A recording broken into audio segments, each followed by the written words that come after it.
go Ninja, go Ninja, go.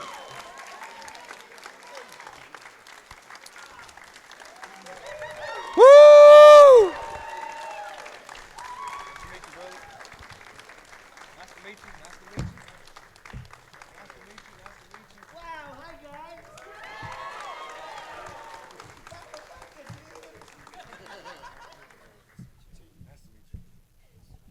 Turtle entrance.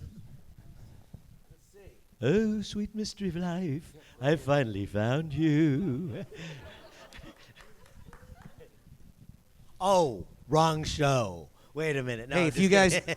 if you guys get hungry, there's snacks over here behind the speaker. Oh, thanks. There's a Thank cookie you. and some. So we're ready to go. Looked like a You Reese's want some peanut snacks? butter. Yeah. Here we go. Yeah.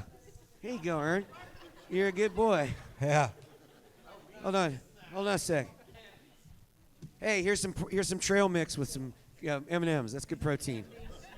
You got to feed a turtle. Oh, look at us, presents. Thank you. Thank you. All right, guys, if y'all don't know where y'all are at Oklahoma City. Oh, my God. Y'all are in Shreveport, Louisiana at Geek'd Con. You work for the Boom, my shredder. butt. Y'all ever been to Oklahoma City? It's nice there. I know they've been there. So that camera and that microphone, where that's at, that microphone is for you guys, all right? So if y'all have never been to a panel hosted by Gabe's Cave before, it's all about y'all experience with them, so y'all get y'all's questions ready and get ready to ask. I'm about to turn the floor over to them, let them talk about whatever they want to talk about at first, but y'all get up and get ready. When they get ready to start letting y'all ask questions, they'll give y'all a signal, okay, guys? Not everybody all at once. All right. Are you Well, guys I wonder ready to what have a that good signal time? is. You guys you want some turtle power? Yeah.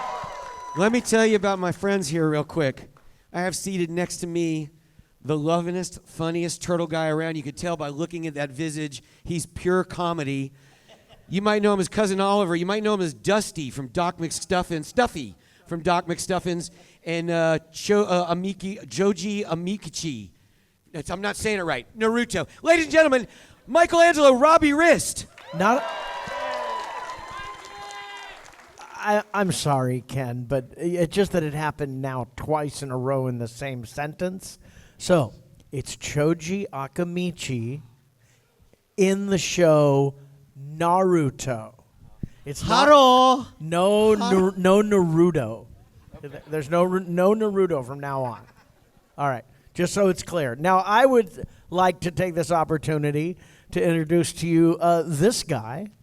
Who holds the distinction of being the only cast member still alive that was on the 60s Star Trek and Next Generation. He is Takashi in Revenge of the Nerds. He's in the Police Academy films.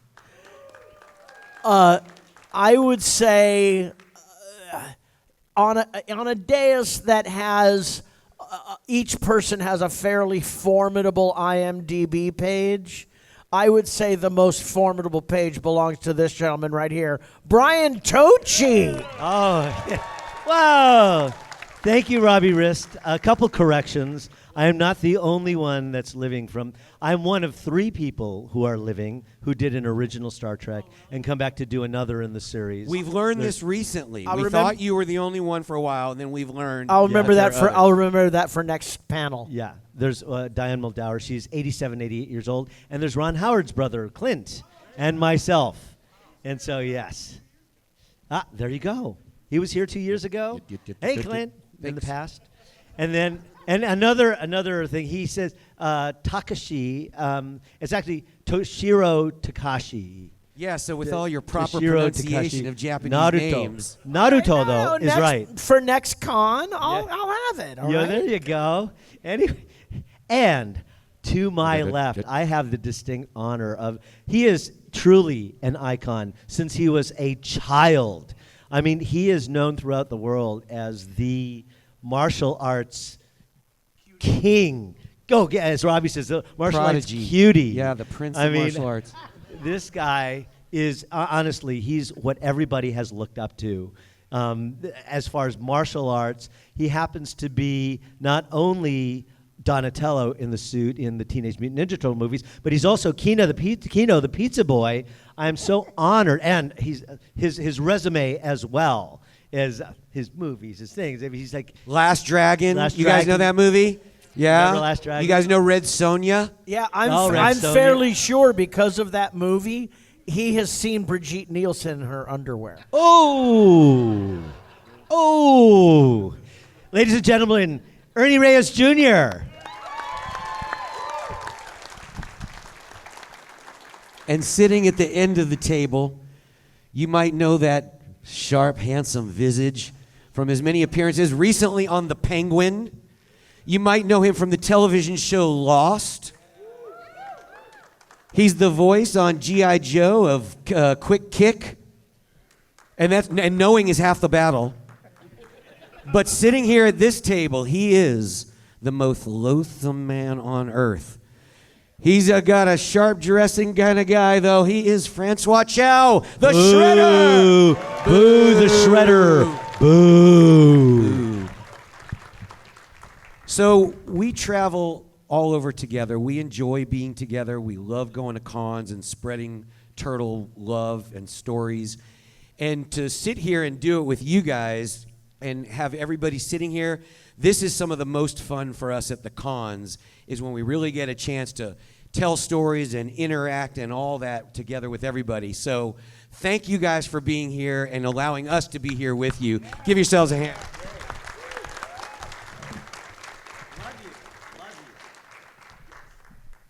So the Teenage Mutant Ninja Turtles, who knows when it came out? What date? Yeah. I think it came out in 1990. Natalia says 1990. She's right. Does anybody know the month?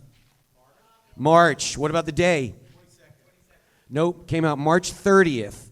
Yeah, March 30th of 1990, and became the largest grossing independent film of all time at that time. And that's a big thing. And what's so important about it, as Brian always says, is points out, it's kids that went to see it. Paid over and over, so the money was big, but it was kids paying half price to see it 3, 4, 5, 6 times, and made this film Hey, incredible. Ken, can I add just Yeah, something to please. that? This is what's so kind of an interesting thing. There was a company called Golden Harvest who owned the rights to be able to do the Teenage Mutant Ninja Turtle movies. So what they did is they said, okay, we needed a domestic partner. So they came to America and they went to Disney, they went to Universal, they went to Paramount, they went to Warner Brothers, they went to all the major studios, and guess what? Every single major studio says, get out of here, no, not doing it, not interested, scram. Can you imagine the Teenage Mutant Ninja Turtles? So they could not find any major studio to release, to put the project together, film it, and release it. There was this one small little company. At the time, they were only known for the Freddy movies, you know, the Nightmare on Elm Street movies. And it was a company called New Line Cinema. They said, you know what? We're going to take a chance with this thing called the Teenage Mutant Ninja Turtles, and we're going to run with it. So what they did is they put the teams together. They started shooting. They were filming the thing. And wouldn't you know it, when it debuted, it was the absolute, as Ken was saying, highest grossing, most successful independent film opening in the history of any independent film ever. And what makes it so amazing is by the end of the run, it was, that was a Leonardo. Do you notice that? It's like, come on. Anyway, so by the end of that run, it became the most successful independent film in the history of film ever, and held that mantle for over 10 years. And again, as Ken was saying, what made it so specifically unique was that it was not adults, but it was kids who were paying half price, coming back over and over and over and over and over again. Yeah, that $150 million that it made at the box office would have been about $400 million in 1990 money. Yeah, no, we'd probably get like stock kickbacks, you know, at that kind of thing. You know, they thought this thing was gonna go belly up. They Golden Harvest was really concerned that the movie was coming out too dark and it was going to scare kids. And I think it points out that people seem to underestimate kids all the time. They're smarter and it can handle a lot more than we actually give them credit for. And it turns out that here's how I knew they were wrong. The morning that the movie premiered, which was what?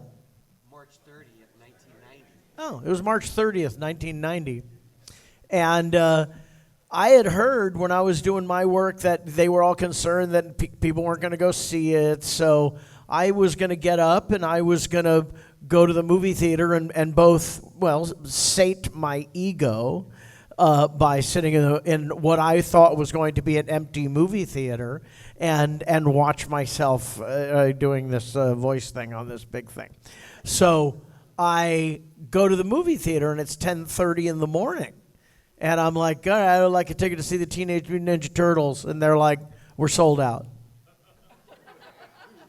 It's 10:30 in the morning. What do you? Okay, you have a 12:30. They're like sold out. 2:30. Let me guess. 6th, right? Okay. Look, the last showing is like midnight. How about? There's no children awake then. No. The first day I could buy a ticket was that Sunday. So I was like, if this is what failure looks like, I'd like to see Golden Harvest's idea of success. Yo, Ern, you had an interesting experience on the movies. That you started as a stunt guy, and you weren't even supposed to be in the movie originally. It started without you. But then you had this great journey of being a turtle and then also being a human actor, like the star of the film. I think that story is very interesting to people about what that kind of felt like and how that transpired for you. Thank you, Ken. Yeah. So in the first movie, Golden Harvest was bringing over 4 Hong Kong stunt guys to work on an American production for the first time.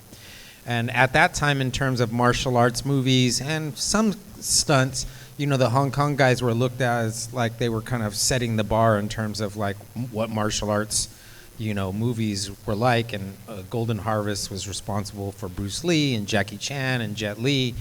And so one of the guys hurt his back in pre-production, and Pat Johnson, the stunt coordinator of the film, called me up. And I had known Pat since I was a little kid.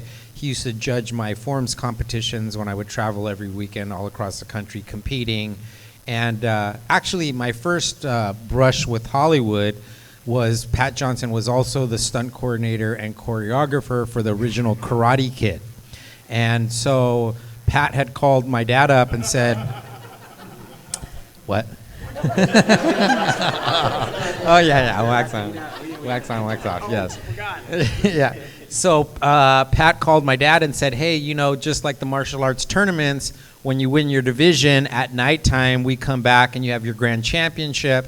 And this is where we normally do our demonstrations. We want Ernie and you to do your demonstration. So this was my first, we weren't even really thinking about seriously pursuing Hollywood at that point. And so my dad and I came down to the set of Karate Kid, the original one. We were there at the Valley Championship, Karate Championships, and Ralph Macchio was there, and there was like the most PR on that set. So this is the first time that I was actually on a movie set. And we waited around. I was in my uniform all day, and we waited around. And Pat came up to me and my dad at the end of the day and said, it's just not going to happen. We don't have enough time. And so we went back to martial arts and competitions, and then it was, I don't know, probably about almost 10 years later. I think I was like around 8 or 9 at that time. And it was about 10 years later, Pat called me up and he said, hey, you know what, this isn't a acting role, because at that point I had already done acting roles and I'd already broken into Hollywood. He said, it's just a stunt job. Would you be interested in doing it? And I was like, yeah, Golden Harvest? Are you kidding me? I grew up on Golden Harvest movies. So I immediately flew out to London to the Jim Henson Creature Shop and was just blown away. Honestly, like at that point, I'd kind of grown up already in the industry. I knew like, whoa, this is something super cool because, the legacy of Jim Henson was right there in the Creature Shop. And I was getting a full body cast for my Donatello suit. So Anyways, long story short, I worked on the first movie, did the stunts, and we were able to do all the choreography. All the turtles pretty much did their own choreography. And at the end of the last day of shooting, the executive from Golden Harvest pulled me aside and he said, you know what, we're going to write you into the second film as a character. And he said to me, do you have any nicknames that you go by? And I said, well, everybody on my mom's side of the family calls me Kono. And then so a few months later, I got the script for The Secret of the Ooze, and it said, please consider the role of Kino. And so that was my journey into the second movie. And, you know, it was an amazing journey. It was somewhat of goal setting, like going into it. I knew that I was going to meet the company that was responsible for all my favorite martial arts films. So I knew that it was not just a job, but it was a demonstration that hopefully would lead to, you know, more movies with Golden Harvest. And so, yeah, that's the long and short of it. So, really quick, Ernie, can we start calling you Kono? Yeah, That's Hawaii 5-0, right? Yeah. Kono. So when I was a baby, I was very, very chubby, and I had no neck. It was just head on sitting on shoulders, and so they nicknamed me Kono from the character of Hawaii 5-0. All right, So when I go to Starbucks and they ask me what my name is, I always say Kono. So, Francois, coming off of Teenage Mutant Ninja Turtles 2, in which you played Shredder. Boo! Boo! The Shredder, boo. Shredder stinks. Apparently, according to your IMDb, the next job in line after one of the great hit films of the year was Baywatch.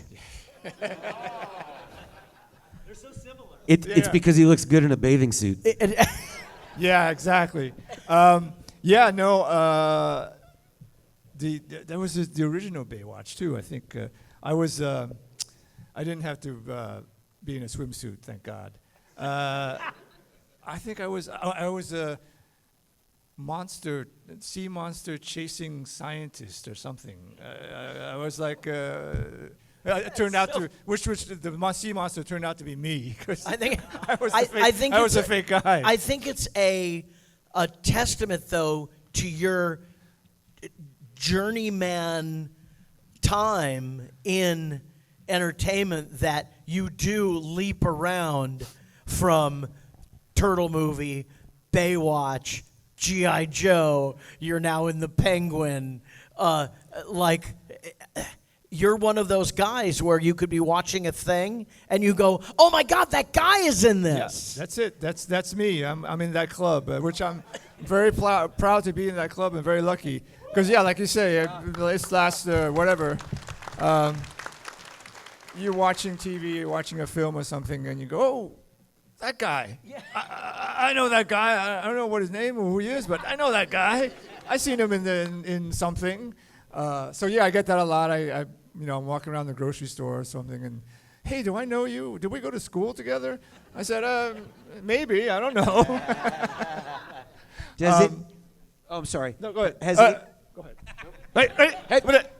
If I could, I just want to say, you guys, I see empty seats, so if you don't have to stand, you can. Yeah, there's plenty of seats if anybody wants to come forward you here. Stay there if you want. Just. I invite you. So Francois, in my voice. Yeah, the evil Shredder invited you to sit down in front of him. Oh.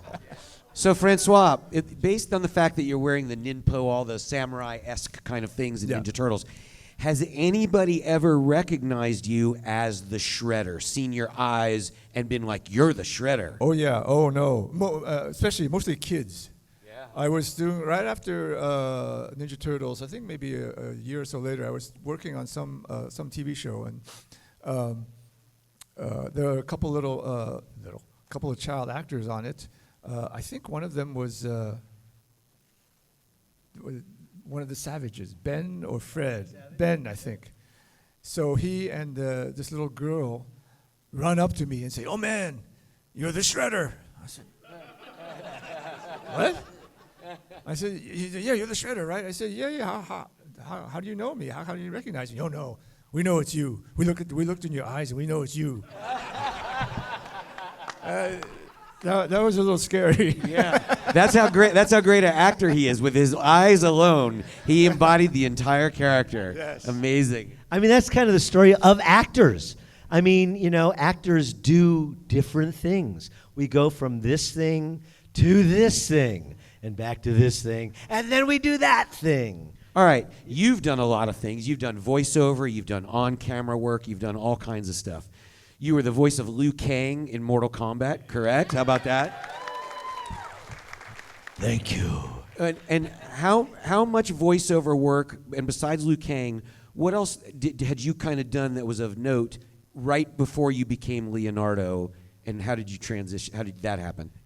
I really don't remember. I mean, I'm kind of a lucky guy because I've done so many things. I've lost track, so I wouldn't know what I'd done prior. That's the other thing about actors is we go from one job to the other, not knowing if it's going to be a hit, if it's going to suck, if it's going to.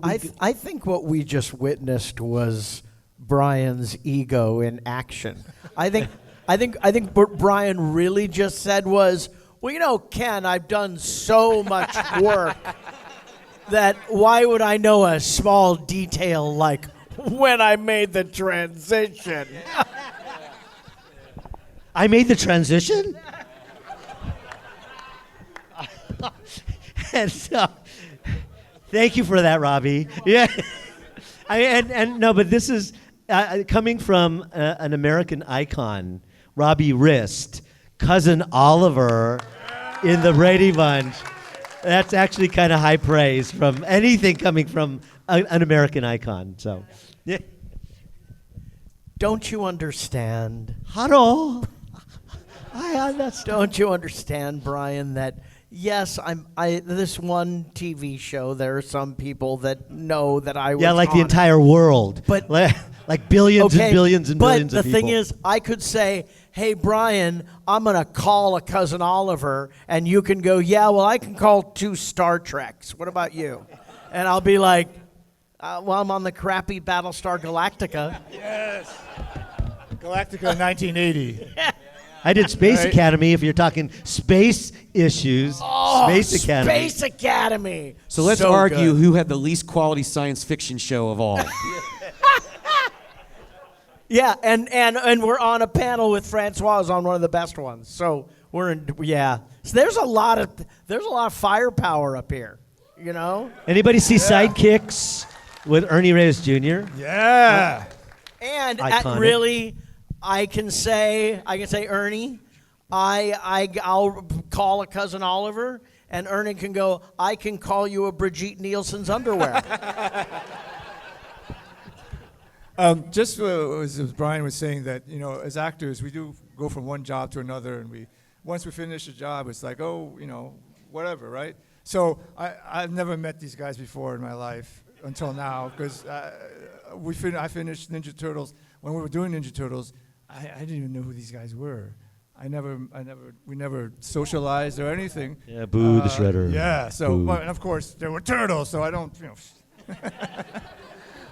but yeah, we do a job, we go on, and then hopefully it's great, and then another one, we get another job, and once in a while we see each other. Hey man, didn't we work on something like 30 years ago or 2 years ago or something? Yeah. Or, I don't know. That's right. It could be. He's Right? he's play acting, Robbie. Yeah. He's play acting. He's pretending. I worked with Francois Yeah. Chow. So you never know, because Apparently, I your don't remember resume is a lot so of large stuff. you couldn't possibly remember if you had done that with Francois. Hey, who's got a question out there? Ninja Turtles. Yeah, what's up?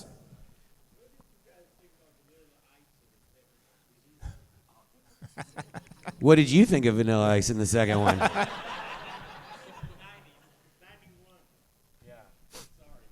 So Vanilla Ice was in the second movie, and originally when the producers were going to make the movie, they made a deal with SBK Records, and they said, we're going to promote one of your artists in a movie. And the first artist that was promoted that was supposed to be in Teenage Mutant Ninja Turtles 2 Secret of the Ooze was who was Brian Wilson's daughter's band? Wilson Phillips. It was supposed to be Wilson Phillips. And early on in the negotiations and all that, they said, no, that's not the right sensibility for Ninja Turtles. What are we going to do? And that's when Vanilla Ice was introduced. Because it's the streets, you know, from the sewers in the streets. So anyway, so Vanilla Ice was put in the movie for that reason. When he came on set, I think he was 21 years old. He celebrated his birthday, either his 21st or 22nd birthday on the set. They bought him a remote control car. His friends got him, and he was racing that around the parking lot. Then, when it was time to do the song, we're wearing turtle outfits. I mean, heavy, full-on turtle outfits, 60, 65 pounds, and we're having to do this dance number. And he's the main guy, and we're dancing. He could not remember the words to his song. So after dancing and doing and breathing and wanting to throw up and all this stuff, it was like, cut. Got to do it again. And then we do it. Go ninja, cut, do it again. So it took a long time to get through what should have been a very simple song. Kind of get the idea. Next question, sir. Yes, my question is, how would you interact if the characters came to life and you could talk to them face to face? I mean, all your characters. If the characters came to life, I would kick the shit out of you guys. We'd join the circus or go to Vegas. We'd make a killing if we... You know, it's really kind of an interesting thing. One thing I think personally about the Turtles, and not to denigrate any of the ones that came after us, but I think the original Teenage Mutant Ninja Turtle movies had the heart. I mean, here there are people in turtle suits, you know, and it could have gone sideways real fast. But here they put together, and the magic of Jim Henson put together a movie where you got to feel their heart. And you got to know, I mean, they're actually like brothers, and so many people have come up to us and they say, boy, our family, we related to you. I have brothers like you guys were brothers. And so when you ask about, well, if we met our counterparts, real turtles, I mean, it's kind of like meeting the family.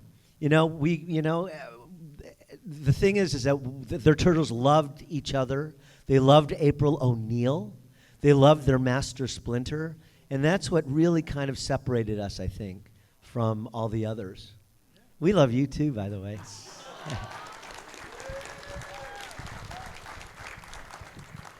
Next question. Were any of y'all able to steal anything from the Ninja Turtle sets? And if so, what were you able to steal? Brian stole my heart.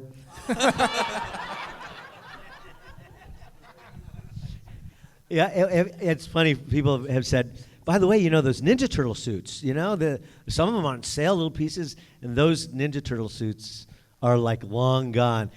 How was it, you guys, you know, in the suits? You know, they were sweating 1.5 gallons a day, right? And then, so they're puddles as they're walking. We saved some of that in bottles. It's for sale at the con.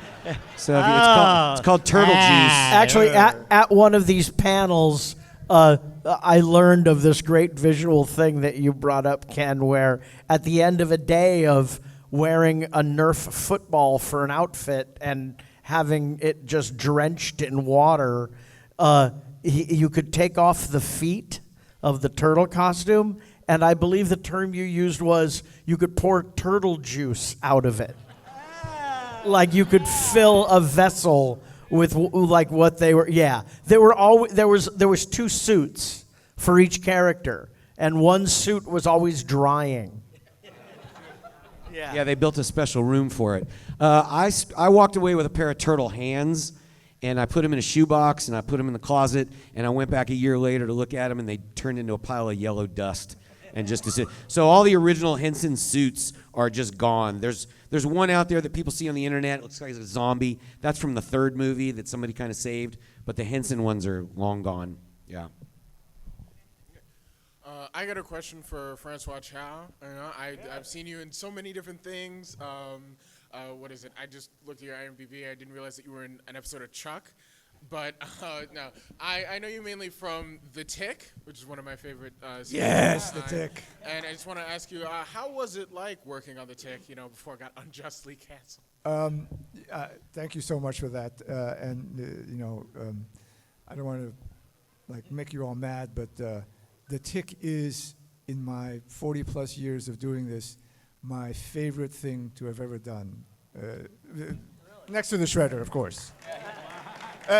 Reason being, for some reason, I always play the bad guy. I'm not sure why. Boo! But in The Tick, the character I played is just this really kind of nerdy, schlubby, boring guy, and man, it was so great to do. It was like, I was like, hey, this is me. This is like, it fits me like a glove. And every time I go to work, I'm like, oh man, this is great. This is great. And you were probably one of my favorite characters in that show. Oh, thanks. Yeah, it was. If we had gotten a third season, we found out a lot more about him. But Great question. thank you. I know you probably never get asked this, but what was it like being a voiceover for a Godzilla movie?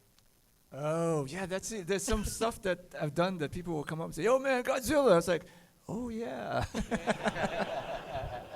It was fun. It was. I think it was Godzilla 2000. And you said one of the most, to me, one of the funniest lines in the biggest series was naming the Regenerator G1. Yeah. So. And then I think it ends up. I got to say there's a little Godzilla in all of us. But it was a lot of fun. It was a lot of fun. Thank you. Thank you. Okay. All right. Okay. This is like a debate question. If you choose between the team of Bebop and Rocksteady versus Toka and Racer, who will win the fight? But the Turtles won't interfere while they out there watch them fight eating pizza. Well, I say it's mutual destruction. They all kill each other in a single blow. I don't know. Toka and Reza were just babies. Yes, babies.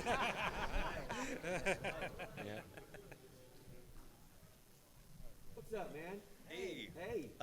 Thanks to my wonderful mom over there who raised me. Hey, Mom! Yay!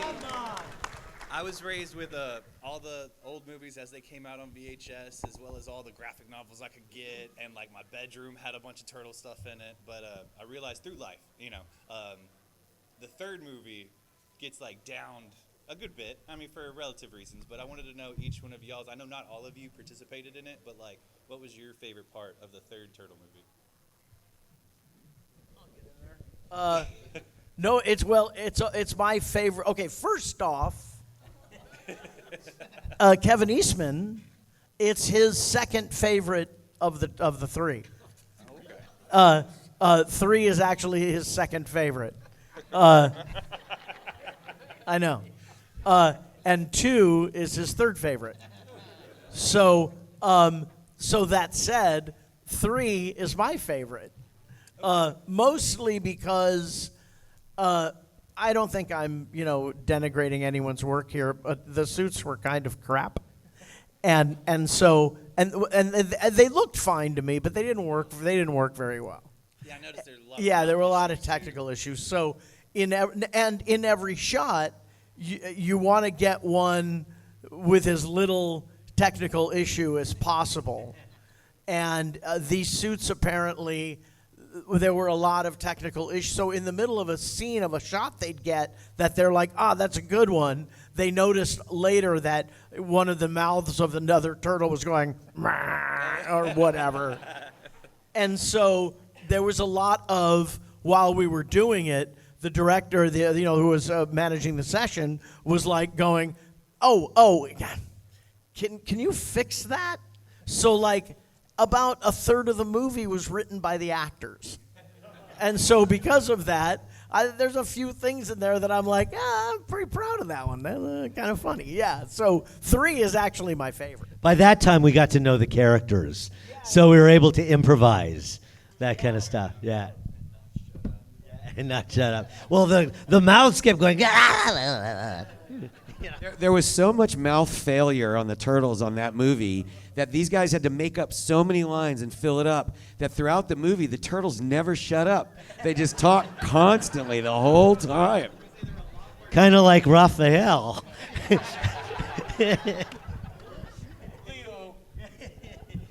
What's up, Hamburglar? Yeah. Robo. For Ernie. Brady Bunch, Star Trek, Buck Rogers, and Key Luke. Your memories, it didn't last very long, but your memories of sidekicks. No, it was. I mean, it was an amazing thing. You know, the first movie that I ever did was The Last Dragon. Yeah.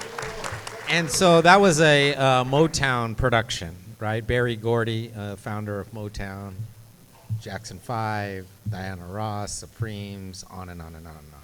Anyways, so The Last Dragon, after The Last Dragon, I was signed to Motown as they were beginning to try to get into films and television.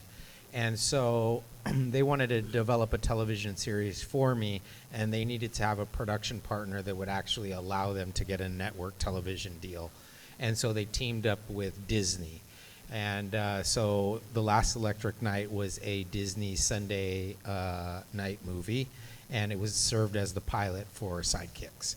And yeah, so Gil Gerard, Buck Rogers, I mean, it was awesome. I mean, because there was like a kind of sequential series of events that happened similar to the first Ninja Turtles, Secret of the Ooze, and then Surf Ninjas. It was kind of The Last Dragon, Last Electric Night, and Sidekicks, pretty much with the same team of people surrounding me and pushing me. So it was pretty amazing. Buck Rogers, they were like, hey, well, we got to team up the little Asian kid with a white guy, of course. And so they picked Buck Rogers, which was awesome. And then Key Luke. Key Luke is an icon for some of you that don't know. I mean, his career, by the time that I met him, he had already had like an illustrious career. You know, Charlie Chan and Master Po and Kung Fu and all the different things. So that was an amazing experience. And, you know, through that show, I ended up doing a lot of things for Disney at a time. And they kind of were championing, in all honesty, like the first people that were really championing, like kind of at that time, there weren't many Asian people working on films and television productions. So for there to be an Asian lead in a network television show in the mid 80s was like a huge thing. And they really were, you know, they were behind me and pushing me. And that was really had a lot to do with Michael Eisner. You know, he really pushed for me. And I ended up doing movies for the Disney Channel before the Disney Channel became a thing. And my touch with Star Wars was there was a ride at Disneyland called Star Tours. And it was one of the first, anybody know that? Yeah. Star Tours. It was one of the first kind of motion simulator type of rides. And Gil Gerard and I did George Lucas like short film kind of introducing Star Tours.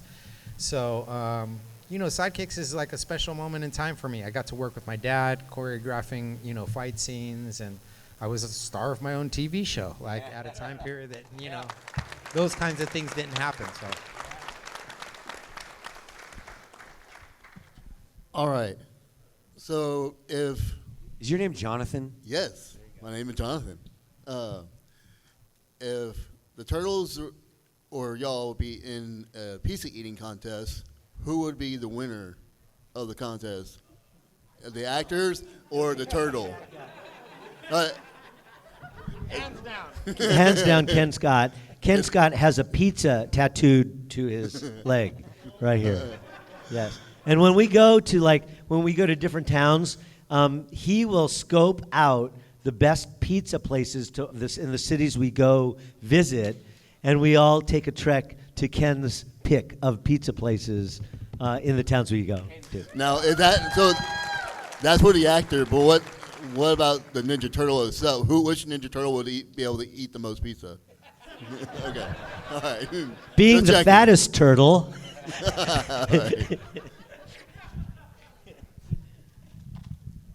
What's up, man? Sup? Is the first movie, like, why is it so serious compared to, like, the other two? Was it actually y'all did it, or was it, like, new actors who didn't get to know the script and all that? No. Actually, if you're not familiar with the original Teenage Mutant Ninja Turtle comics, they were a lot more violent, and it wasn't what it became like when it became a cartoon. They all had the same headband color, which was red, and so it was a much different kind of comic. So when the director came on board to make the first movie, it was very, very important for him to really reference the original source material and not be influenced by the cartoons and things like that. I see. Thank you. And look, Ralph, it's nice to see someone who didn't get duped from one of the second movie or tricked. Don't even. Cool. Thank you. Yeah, okay. Thank you all. Great questions. Appreciate you guys. I have to tell you guys, Cowabunga!